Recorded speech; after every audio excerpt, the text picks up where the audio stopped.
آپ نے کہا کہ اگر آپ یکدم کریں گے تو مسائل ہوں گے، کیونکہ وہ شخص جو ہے رہتا افغانستان میں ہے، دکان اس کی چند قدم کے فاصلے کے اوپر پاکستان میں ہے.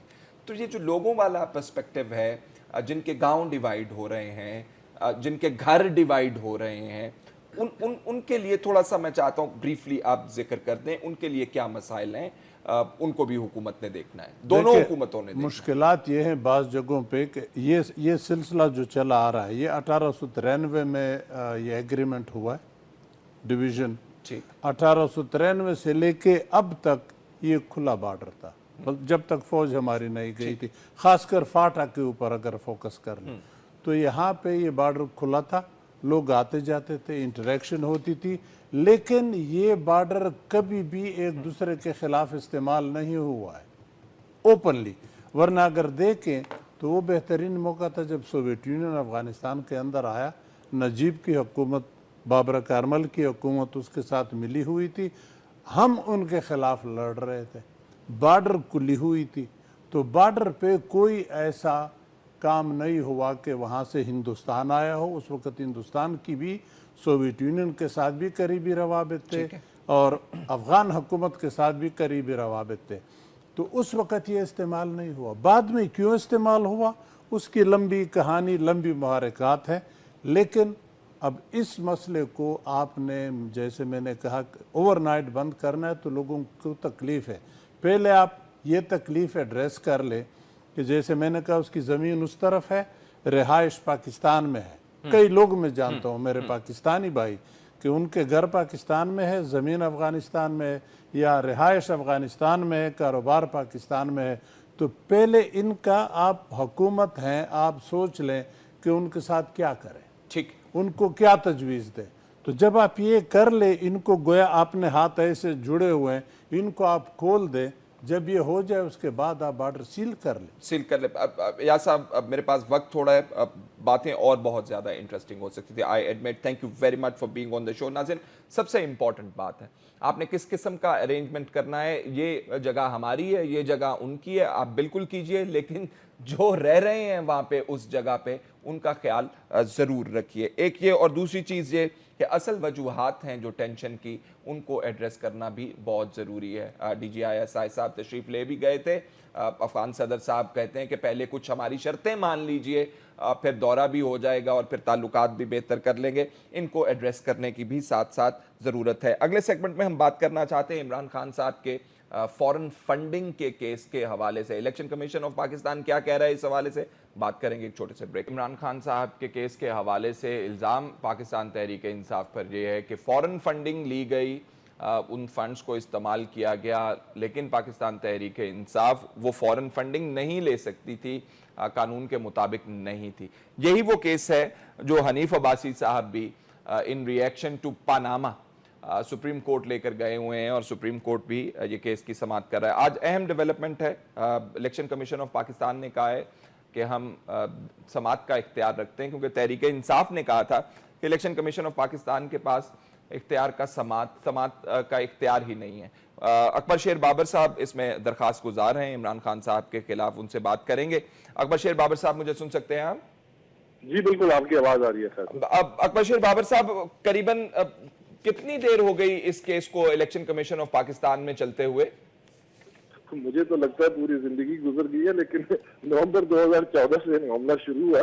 اس کے بعد اپریل 2015 میں پاکستان تحریک انصاف کے تمام جو آڈٹ رپورٹس تھیں ان سے جائزہ لیا گیا اور اس میں وہ تمام غیر ملکی فنڈنگ اور ان کی تمام تفصیلات موجود نہیں تھی. اس نے آرڈر میں یہ لکھا کہ یہ موجود نہیں ہے اور یہ غیر قانونی ہے، جس کی وجہ سے پھر انہوں نے کہا کہ آپ اس میں تمام تفصیلات جمع کرائیں. اور آج کا دن ہے کہ پاکستان تحریک انصاف کبھی 1 سال 1.25 سال ہائی کورٹ میں رہے کہ وہاں سے حکم امتناعی لے سکیں اور یہ معاملہ یہیں پہ رک جائے کہ ان کی اکاؤنٹس کی تفصیص نہ ہو سکے. اس کے بارے میں جائزہ کتنے پیسے کتنے ہیں اور کس کے اکاؤنٹ میں آئے اور کس نے بھجوائے؟ 3 الزامات ہیں ثبوت سمیت جو میں نے دیے ہیں. ایک پہلا الزام یہ ہے کہ $1 بلین امریکہ سے آئے ہیں. 2 غیر ملکی کمپنیاں رجسٹر ہوئی ہیں وہاں پہ، LLC ایک کا نمبر ہے 5975 اور دوسرے کا ہے 6160. دونوں یہ عمران کمپنیاں خان ہیں صاحب کس کی؟ ہمیں کچھ اندازہ ہو سکتا ہے؟ عمران خان صاحب کے اپنے دستخطوں سے کمپنیاں رجسٹر ہوئی ہیں, پی ٹی آئی کے نام پہ ہوئی ہیں. Head office P T I کا اس میں ایڈریس ہے, بورڈ آف ڈائریکٹرز ہیں جس میں غیر ملکی ہیں, امریکی شہری ہیں, اس میں لکھا ہوا ہے.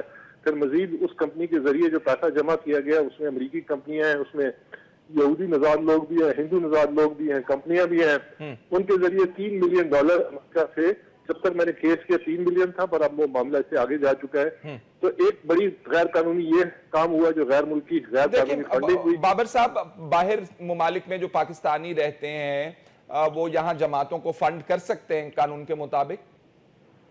غیر ملکی پاکستانی ذاتی حیثیت میں کر سکتے ہیں, پاکستانی کوئی کمپنی بھی نہیں کر سکتی, پاکستانی این جی او بھی نہیں کر سکتی. تو باہر کی کمپنیاں تو دور کی بات ہوگی نا, وہ بہت بڑی غیر قانونی. اور غیر ملکی فنڈنگ جب کسی سیاسی پارٹی کو ہوتی ہے اور وہ تمام تفصیلات جب جمع نہیں کراتے ہیں تو اس کے بارے میں بہت سارے سوالیہ نشان ہوتے ہیں. میں ہرگز یہ نہیں کہہ رہا, لیکن یہ قومی سلامتی کے معاملات بھی بن سکتے ہیں, کیونکہ سیاسی پارٹیوں کو انفلوئنس کرنے کا طریقہ یہی ہوتا ہے کہ فنڈنگ باہر سے آتی ہے اور وہ سیاسی پارٹیوں کی پالیسیوں پہ, اور ایک ایسی جماعت جو عوامی جماعت ہے جس کو اب کافی پذیرائی مل چکی تھی, تو اگر وہاں پہ وہ فنڈ جو ہے معاملات صاف نہ ہو تو بہت سوال ہوتے ہیں. تو دوسری بڑی جو میرا الزام ہے وہ یہ ہے کہ بہت بینک اکاؤنٹ ہے, مثلا لندن میں لائڈ بینک میں اکاؤنٹ ہے جس میں ابھی یہ دھرنے کے لیے بھی پیسہ جمع کیا گیا خان صاحب کی تصویروں سے. خان صاحب نے خود اس فنڈ ریزنگ میں حصہ لیا. وہ اکاؤنٹ جو الیکشن کمیشن میں ظاہر نہیں کیا گیا. جو الیکشن کمیشن میں اکاؤنٹ جمع کرائے ہیں کہ ہمارے یہاں بینک اکاؤنٹ ہے, اس میں وہ اکاؤنٹ شامل نہیں ہے جو برطانیہ میں لائڈ بینک میں ہے.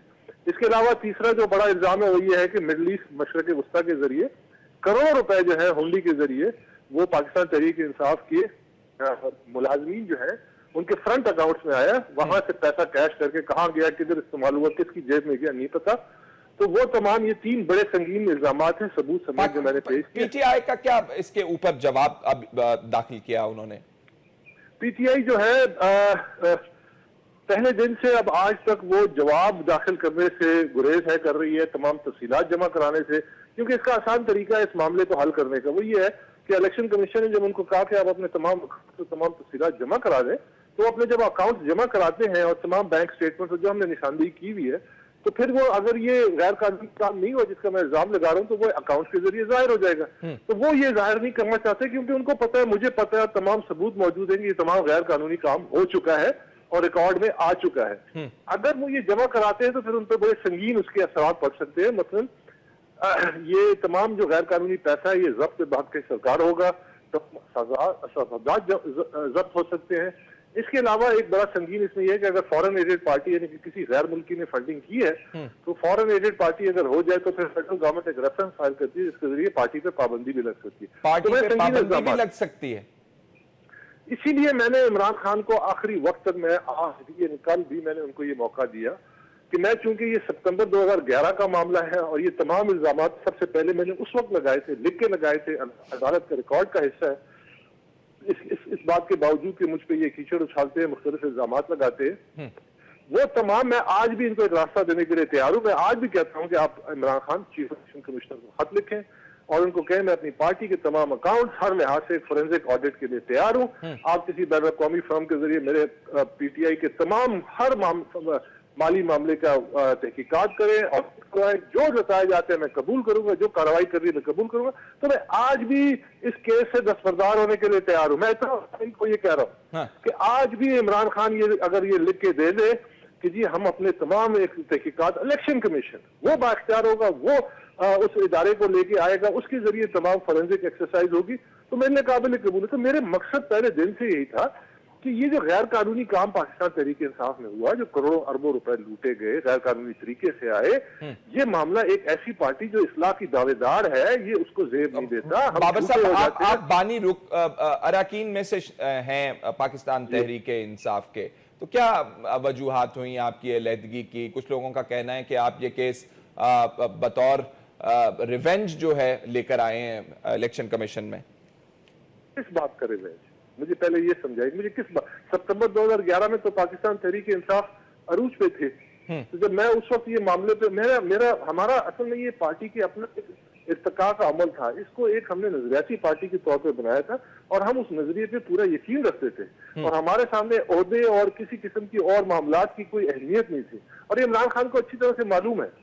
لیکن جب یہ معاملات ہماری پارٹی بڑھی اور عمران خان صاحب نے اپنا کعبہ قبلہ تبدیل کیا اور اپنے اوپر اقتدار اور وزیر اعظم بننے کا اور یہ دوسرے معاملات اور پھر ایسے لوگ جو کی سیاستدانوں کو اور یہ پیسے کی رین پین ہوئی تو وہ شاید اس نظریے سے مکمل طور پہ ہٹ گئے.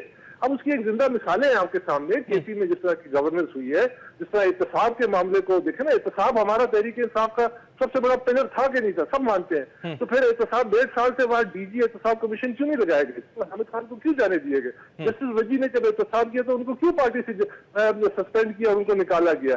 جب تقسیم نظاتی شفاف ہے. اب اندازہ لگائیے کہ آج چیف الیکشن کمشنر جو ہے پارٹی میں جس کو لگایا گیا ہے اعظم سواتی, ان پہ سنگین ترین الزامات ہیں. ووٹ بائنگ کا 2012 کے انٹر پارٹی الیکشن میں ان پہ ووٹ بائنگ کا الزام لگا. جو علی کلی خان اور دوسروں کے سربراہی میں کمیٹی بنی اور انہوں نے ان باتوں کی کسی حد تک تصدیق بھی کی. پھر بلدیات کے الیکشن میں ان پہ الزامات لگے اور اس کے بعد کہ جو پارٹی کے اراکین کو ہروایا اپوزیشن سے مل کے. اب مجھے یہ بتائیے کہ وہ پارٹی نے خود نوٹیفیکیشن کیا کہ ان کو آئندہ کبھی کوئی مرکزی عہدہ نہیں دیں گے. آج یہ چیف الیکشن کمشنر ان کو لگا دیا پارٹی کی انٹر پارٹی. تو یہ کیا مذاق ہے؟ آپ کیسے کہہ سکتے ہیں کہ اخلاقی اقدار کی بات کرتے ہیں جو اخلاقی اقدار آپ خود اپناتے نہیں ہیں؟ بنیاد یہ ہے کہ سب سے پہلے وہ اصول آپ خود اپنائیں. اگر جب تک وہ نہیں اپنائیں گے ہم ان کے سامنے کھڑے ہوں گے, مقابلہ کریں گے, کیونکہ ہماری جماعت ہے, عمران خان کی ذاتی جماعت نہیں. بابر صاحب مجھے یہ بتائیے کہ الیکشن کمیشن کہہ رہا ہے کہ ہم سماعت کا اختیار رکھتے ہیں. 2 سال سے زائد عرصہ لگا الیکشن کمیشن کو یہ ڈیسائیڈ کرنے میں کہ یہ کیس ہمارے دائرہ اختیار میں ہے, ہم اس کی سماعت کر سکتے ہیں. تو آئندہ آنے والے دنوں کے اندر آپ کیا اندازہ لگا سکتے ہیں کتنی دیر لگ جائے گی اس کیس کو؟ یہ اچھا سوال ہے, لیکن ود آل فیئرنس الیکشن کمیشن کو یہ معاملہ جیسے میں نے کہا کہ 15 اپریل سن 2015 میں الیکشن کمیشن نے جب ان کو آرڈر کیا کہ تمام معاملات دیں تو اس وقت پی ٹی آئی نے یہ معاملہ اٹھایا دائرہ اختیار کا اور وکیل چینج کیا, اور پھر اکتوبر 8 2015 کو اسی معاملے پہ دائرہ اختیار پہ ایک تفصیلی فیصلہ آ چکا ہے. وہ تفصیلی فیصلہ پی ٹی آئی اور عمران خان نے تسلیم نہیں کیا اور وہ ہائی کورٹ چلے گئے. اب ہائی کورٹ میں 1.25 سال معاملہ کو لٹکائے رکھا, نہ اسٹے آرڈر تھا اور ایک وربل انڈرسٹینڈنگ پہ معاملات تعطل کا شکار ہو گئے. تو اب اس میں الیکشن کمیشن کو تو مورد الزام نہیں کھایا جا سکتا. اور پھر جو تاخیری حربے استعمال کیے پاکستان تحریک انصاف میں, درجنوں ایڈجرمنٹس ہوئی, کبھی وکیل نہیں آ رہا, کبھی کمر میں اس کی تکلیف ہے, کبھی جاپان کانفرنس اٹینڈ کرنے جا رہا ہے, کبھی برطانیہ. تو یہ تمام جو معاملات تھے انہوں نے تو ان کے ساتھ بہت, میرے حساب سے انہوں نے بڑی رعایت برتی ہے. ہم نے صبر کیا, انہوں نے رعایت ان کے ساتھ برتی, اور اس کے باوجود ان پہ الزامات لگتے ہیں. تو میرے خیال میں الیکشن کمیشن اس کا ذمہ دار نہیں ہے, اس کا ذمہ دار ہمارا ایک نظام ہے. اور سب سے بڑی بات کہ وہ خود عمران خان ہیں جو انصاف کے دعوے دار ہیں, لیکن جب ان کو کٹہرے میں لایا گیا تو وہ انصاف سے بھاگتے ہیں, احتساب سے بھاگتے ہیں اور اپنے آپ کو احتساب کے لیے پیش نہیں کرتے. یہ سب سے بڑی وجہ تاخیر. اکبر شیر بابر صاحب, بانی رکن پاکستان تحریک انصاف, لیکن اب پارٹی کے حوالے سے وہ کیس سامنے عمران خان صاحب کے لے کے آئے ہیں کہ غیر معمولی طور پر, غیر قانونی طور پر پارٹی کو باہر سے فنڈز بھجوائے گئے ہیں. سپریم کورٹ میں بھی یہ کیس موجود ہے. دیکھتے ہیں آگے اس حوالے سے کیا بات چیت ہوگی.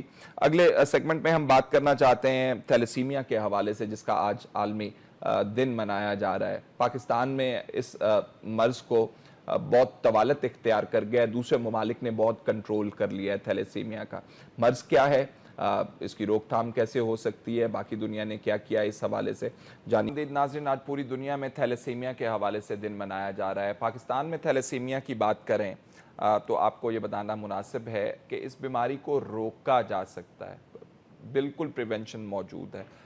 لیکن پاکستان کے اندر یہ بیماری بڑھتی کیوں جا رہی ہے؟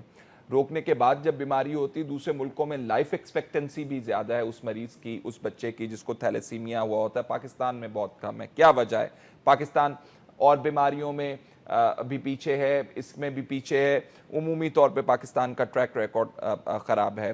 ہمیں پتہ ہے پاکستان کے اندر ایسے معاملات میں فوکس کم اور سیاست میں زیادہ ہوتا ہے. حوالے سے بات کرنا چاہیں گے ڈاکٹر یاسمین راشد صاحبہ, جو کہ جنرل سیکریٹری ہیں تھیلیسیمیا فیڈریشن آف پاکستان کی.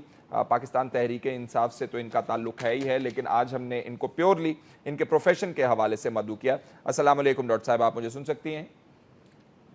جی السلام علیکم فیصل. وعلیکم السلام. ڈاکٹر صاحبہ, یہ تھیلیسیمیا کا کوئک ذرا انٹروڈکشن ہم چاہتے ہیں تاکہ لوگوں کو پتہ چل سکے بیماری کیا ہے اور روکی کیسے جا سکتی ہے. ٹھیک ہے. دیکھیے جی, تھیلیسیمیا ایک موروثی مرض ہے اور پاکستان میں سب سے زیادہ کامن مرض ہے. یعنی اس کے تقریباً 6% لوگ کیریئرز ہیں. ان میں ایک میوٹنٹ جین ہوتی ہے جو کیریئرز ہوتے ہیں, ان کو ہم چھوٹا تھیلیسیمیا کہتے ہیں. ان کو ایز سچ بیماری میں کوئی مینیفیسٹیشن نہیں ہوتی, یہ بالکل ایک نارمل زندگی گزار سکتے ہیں, کوئی پرابلم نہیں ہوتی. ہمارے لیے مسئلہ تب ہوتا ہے جب ایک تھیلیسیمیا کیریئر کی دوسرے کیریئر سے شادی ہو جائے, کیونکہ یہ آٹوسومل ریسیسو ڈس آرڈر ہے. اس لیے 25% چانس ہے کہ ان کے گھر ایک ایسا بچہ پیدا ہوگا جس میں ماں کے اور باپ کی دونوں کی میوٹنٹ جین آ جائے گی. تب ان کو تھیلیسیمیا میجر ہو جائے گا اس بچے کو. اگر اس بچے کو تھیلیسیمیا میجر ہوا تو وہ پیدائش کے تیسرے ماہ آن ورڈز وہ اپنے خون کے سرخ خلیے صحیح نہیں بنا سکے گا, کیونکہ اس کے اندر ایک ہیموگلوبن بنانے کی جو میوٹیشن ہوئی ہے اور وہ بیٹا چین پراپرلی نہیں بنا سکتی, اور وہ خون کے سرخ خلیے جلدی ٹوٹ جاتے ہیں.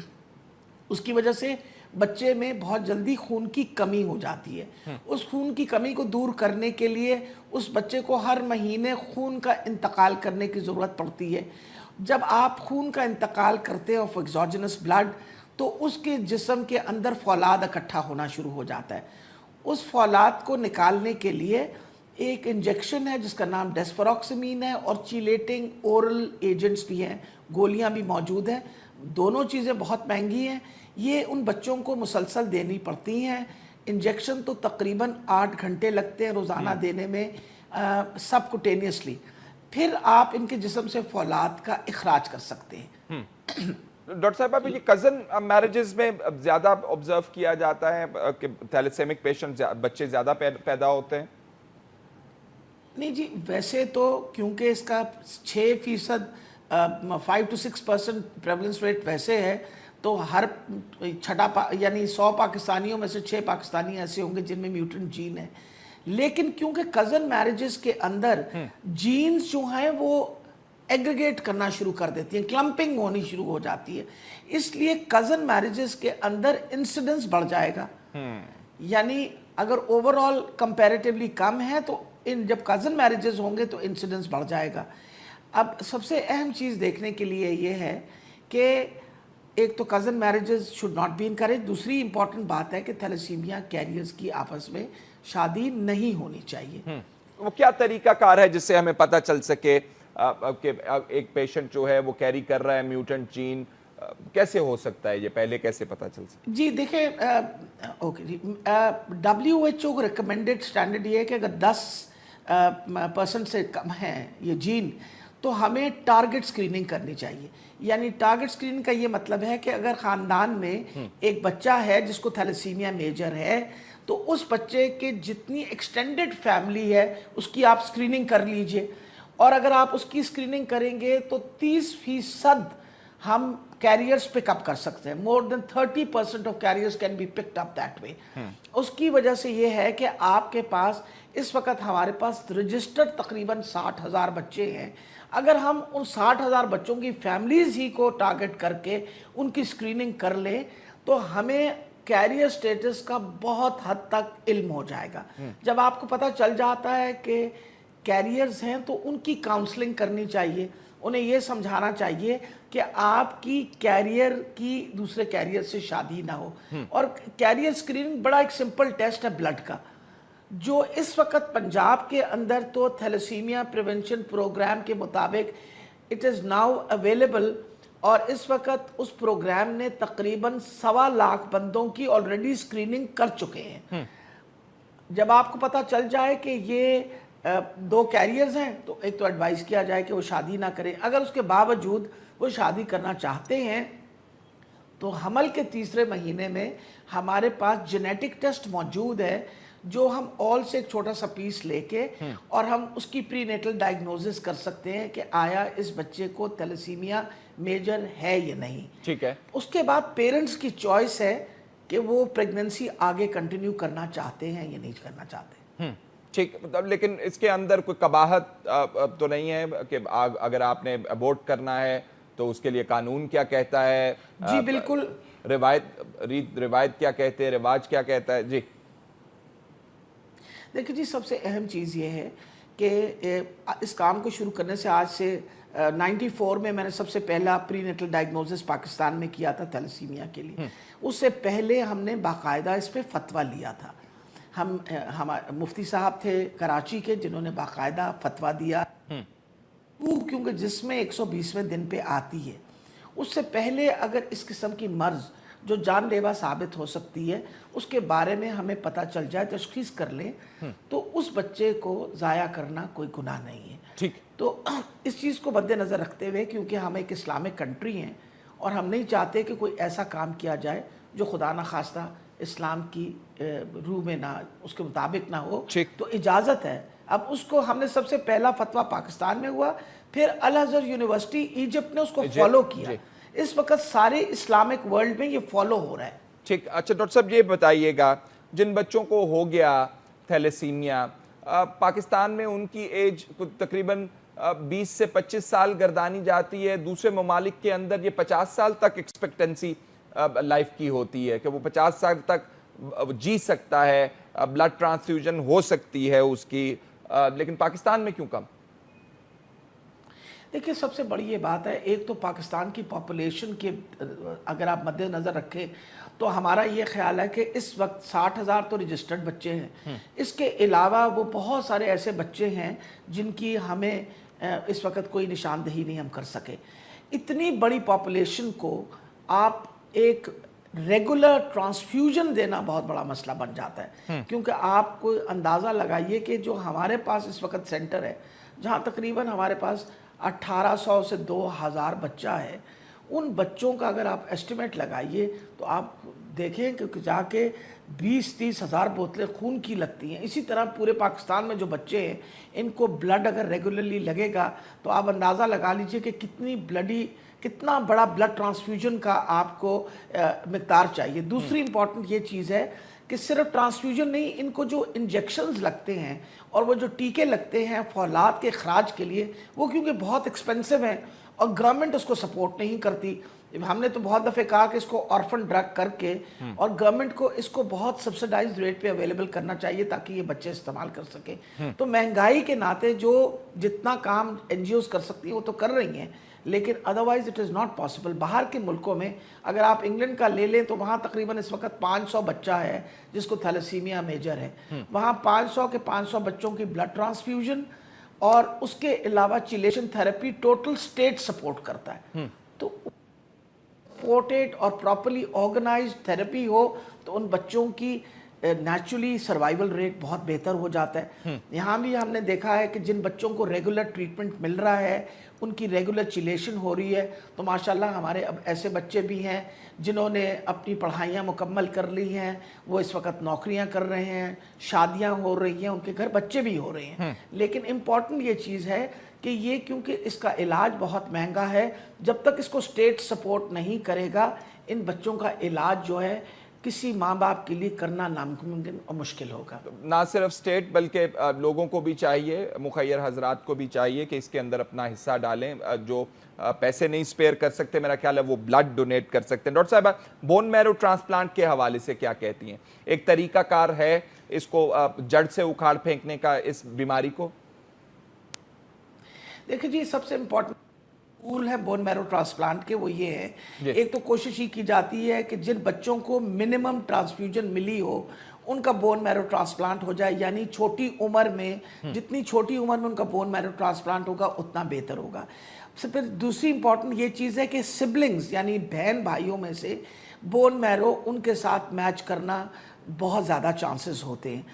تیسری امپورٹنٹ یہ چیز ہے کہ مہنگا بہت ہے علاج اس کا. تقریباً پاکستان کے اندر 25 سے 30 لاکھ اس کا ایکسپنس آتا ہے. اس لیے بہت سارے لوگوں کے لیے یہ افورڈ کے دائرے باہر ہے, حالانکہ یہ سہولت اس وقت پاکستان میں. ڈاکٹر صاحبہ بریفلی میں جاننا چاہوں گا, ختم ہو گیا پروگرام کا وقت, پیرنٹس کو کب سسپیشن ہونی چاہیے کہ ان کے بچے کو ایسی کوئی بیماری لاحق تو نہیں؟ کس ایج کے اندر تھوڑی سی وضاحت کر دیجیے گا بریفلی. دیکھیں جی, 4 اور 5 ماہ کے اندر ایک بچہ اگر پھل پھول نہیں رہا, رنگ میں اس کی رنگت جو ہے وہ پیلاہٹ پہ یعنی پیل ہو گیا ہے, انیمک ہو گیا ہے, اس کو روز مرہ بیماریاں لگ رہی ہیں, تو اس کو ضرور جا کے تھیلیسیمیا میجر کا ٹیسٹ کروا لینا چاہیے کہ کہیں ان کے بچے کو تھیلیسیمیا کی مرض نہ ہو. اور جتنی جلدی تشخیص ہو سکے اتنا آپ کہہ رہی ہیں علاج میں بہتری کا سامان پیدا ہو سکتا ہے. ڈاکٹر یاسمین راشد صاحبہ, بہت بہت شکریہ آپ کے وقت کا. ناظرین, پروگرام کا وقت ختم ہوا جا رہا ہے. فیصل شکیل کو اجازت دیجیے. اللہ حافظ.